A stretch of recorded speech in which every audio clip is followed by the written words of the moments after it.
আসসালামু আলাইকুম। আরেকটি নতুন ভিডিওতে আপনাদের সকলকে স্বাগতম। বাংলাদেশে যারা আমরা বাইক চালাই তাদের কিছু গুরুত্বপূর্ণ সমস্যার কথা বলি। যেমন কোথাও বাইক রেখে কোনো দিক যেতে পারি না। এটা তো সকলেরই একটা আপনার কমন সিনারিও, যে বাইকটা রাইখে আমি কোনো দিক ঘুরতে যাইতে পারি না, বা যদি মার্কেটেও যাই রাস্তার ভিতরে বাইকটা রেখে গেলে এদি বাইকটা নাই। এটা কেন হয়? বাংলাদেশের ক্ষেত্রে সবচেয়ে বেশি, আদার্স কোনো কান্ট্রিতে এমন হয় না। আমি থাইল্যান্ডে গেছি, থাইল্যান্ডে আসলে ওরকম হয় না। আপনি থাইল্যান্ডের রাস্তার ভিতরে দামি দামি বাইক পড়ে আছে, কেউ ধরেও না, কেউ জিজ্ঞেসও করে না। কিন্তু আমাদের বাংলাদেশে সামান্য একটা যদি আপনি 100 বাইকও রেখে যান, ওইটা পরে এসে দেখবেন নাই, বা ওইটা পরে এসে দেখবেন আপনার উদয় হয়ে গেছে। এটার মেন যে রিজনটা, আমরা বাঙালি হিসেবে অনেক গর্ব করে বলছি আর কি, যে আমরা অনেক উন্নত মন মানসিকতার মানুষ তো, বা উন্নত মন মানসিকতার জাতি তো।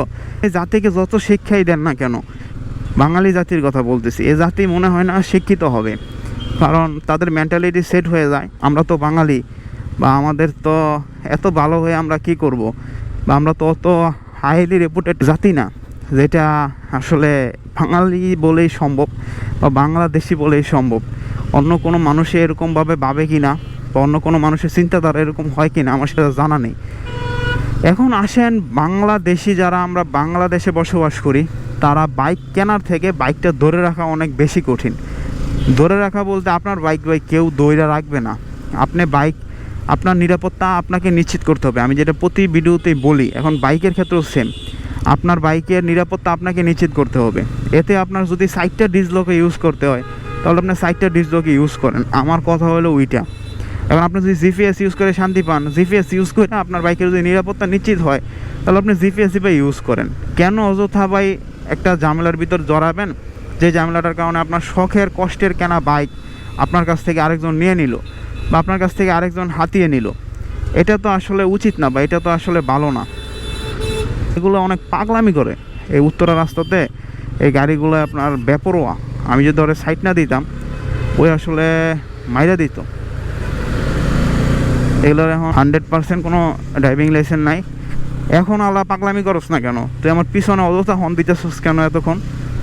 যাই হোক, ওর যতটুকু শিক্ষা গ্রহণ করতে পারছে অতটুকু আর কি বলতেছে, ওই অতটুকু রাস্তাঘাটে অ্যাপ্লাই করতেছে।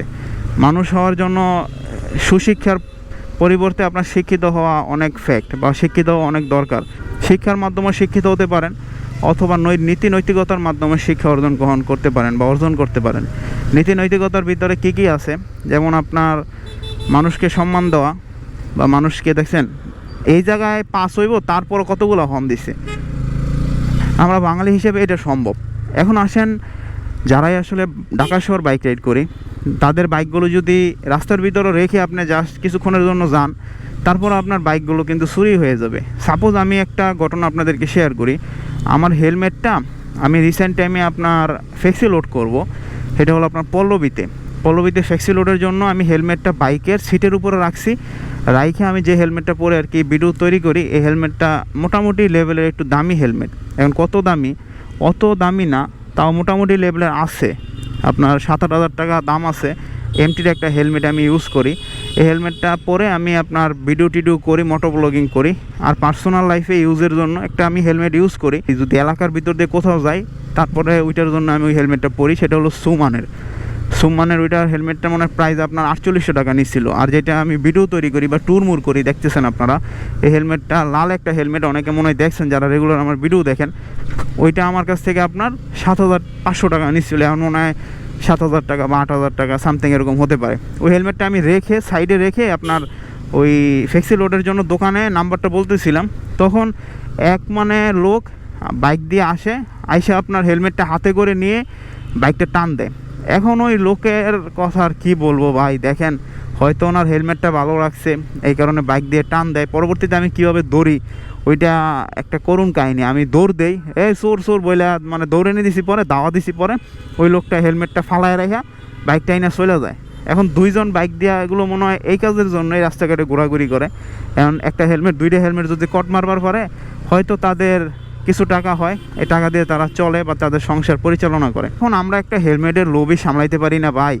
আমরা এরকম দেশে বাস করি, একটা হেলমেটই গাড়ির উপরে রাইখে যদি একটা ফ্লেক্সি লোডের জন্য যায়, তাহলেই মানুষ লোভ সামলায় না। তাহলে আপনার বাইক 1 লাখ, 1.5 লাখ, 2 লাখ, 3 লাখ, 4 লাখ, 5 লাখ, 6 লাখ টাকার বাইক রাস্তার ভিতর দিয়ে আপনি চালাবেন, সে বাইকটার কতটুকু নিরাপত্তা আছে সেটা আপনাকে একবার ভেবেচিন্তে নিতে হবে, বা বাইকটা কেনার আগে অবশ্যই আপনাকে ভাবতে হবে। কারণ সবসময় তো বাইকটা আপনি বাসায় নিয়ে বসে থাকবেন না, এটা স্বাভাবিক, আপনার রাস্তায় বের হতে হবে।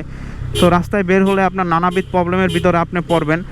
তো এই কারণে বলা চলে যে আপনারা যারাই বাইক রাস্তার ভিতর দিয়ে চালান, অবশ্যই আপনারা কখনো না কখনো কোথাও এমন জায়গায় রাখছেন যে আপনি মনে করতেছেন আনসিকিউর ফিল, যে এই জায়গাটা আমার জন্য সিকিউর না, তারপরও রাখতে হচ্ছে বিকজ অফ আশেপাশে ভালো কোনো রাখার জায়গা নেই। এরকম অনেকে হয়েছে কি না, যেমন যারা একটু গুলিস্তান এলাকায় যান, যারা একটু আপনার ওই নিউ মার্কেট এলাকায় যান, ওই এলাকায় দেখবেন আপনার বাইক রাখার তেমন কোনো জায়গা নেই, ওই মার্কেটের নিচে কোনো জায়গা নাই, অথবা আপনার কোনো ডেডিকেশন করা নাই যে এই জায়গায় বাইকটা রাখতে হবে। ওই কিছু জায়গার ভিতরে পার্কিং বসাইছে, ওই জায়গাতে রাখতেছেন, কিন্তু অনেকে চিন্তা থাকেন যে বাইকটা আমি যে রাখতেছি আমার কি এই জায়গায় রাখা নিরাপদ। সো এগুলোতে আপনারা অবশ্যই ফুললি নিজে স্যাটিসফাই হয়ে বাইকটা রাখবেন। এখন কারো কথায় আপনি বাইকটা জাস্ট রেখে গেলেন, এসে দেখলেন আপনার পছন্দের জিনিসটা নাই বা উদাও হয়ে গেল, তাহলে এটা কিন্তু খারাপ বিষয়। এই কারণে আপনি যেখানে সিকিউর ফিল করতেছেন, আমি সবসময় বলি আপনার মন মানসিকতা সবার আগে আপনি গুরুত্ব দিবেন। এখন কে কি বললো, কে কি করলো, ওইটা আসলে ভাইবা লাভ নাই। পৃথিবীতে আপনার জিনিস যদি চুরি হয় সেটা আপনার হইছে, কেউ এসে আপনাকে বলে দিবে না, বা কেউ এসে আপনার ক্ষতিপূরণ দিবে না। বা আপনি যতই বাংলাদেশে ইন্স্যুরেন্স করেন, বাংলাদেশে কোনো ইন্স্যুরেন্সের ভ্যালু নাই। যদি আপনার জীবনের ইন্স্যুরেন্সের ভ্যালু নাই, আর কি এসের ইন্স্যুরেন্সের ভ্যালু থাকবে? বোকাসোদায় খালি রাস্তার ভিতর চাপাইতেছে গাড়ি, এরকম বোধাই ড্রাইভারদের জন্যই রাস্তার ভিতরে এরকম অ্যাক্সিডেন্ট হয়। আপনার নিরাপত্তাটা সবসময় আপনাকে 100% নিশ্চিত করে রাস্তার ভিতরে চলতে হবে। এটা বাংলাদেশের ক্ষেত্রে যারা বাস করেন বা বাংলাদেশে যারা বসবাস করেন তাদের ক্ষেত্রে 100%। বাংলাদেশে আমরা যারা বসবাস করি, আমরা জাতি হিসেবে অনেক উন্নত, তো এই কারণে আমরা আমাদের নিরাপত্তাটা সবসময় নিশ্চিত করতে হয়। আর একটা মুভমেন্টের পর বাংলাদেশের নিরাপত্তার অবস্থা কি হয়েছে অনেকেই জানেন, আমি আর নতুন করে কি বলবো। মানে একটা কথাই আছে না যে পুরান গীতের মানে পুরান চাইলের বাত নাই, মানে একটা কথাই আছে আঞ্চলিক ভাষায় আর কি, কথাটা জানি কীভাবে বলে আমার মনে আসতেছে না। সো এরকমই আর কি। Thank you for watching. সম্পূর্ণ ভিডিওটা দেখার জন্য অনেক অনেক ধন্যবাদ। এই ভিডিওটা জাস্ট এতটুকুই দেওয়ার ছিল যে আপনার বাইকের নিরাপত্তা আপনার হাতে।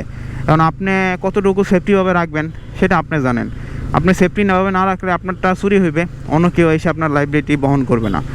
অবশ্যই চ্যানেল নতুন হয়ে থাকলে চ্যানেলটা সাবস্ক্রাইব করবেন, কমেন্ট করে জানাবেন ভিডিওটা কী করে ডেভেলপ করা যায়, কী কী বিষয় নিয়ে ভিডিও তৈরি করলে আপনারা দেখতে আরও বেশি পছন্দ করেন।